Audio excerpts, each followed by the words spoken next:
This question from Turkey.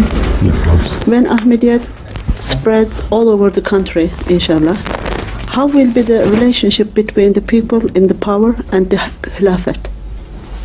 This I have repeatedly made very clear.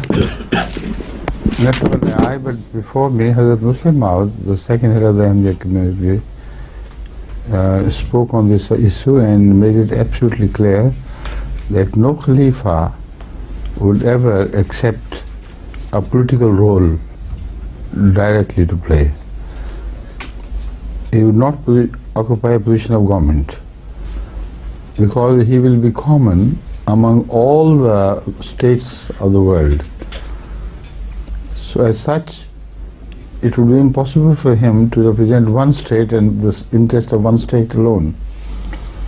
So in matters of disputes among them, they may refer to Khilafat for the Khalifa to decide the issues, and as such he would also decide the political issues if they refer to him, the points of their disagreements, etc., and they require him to decide.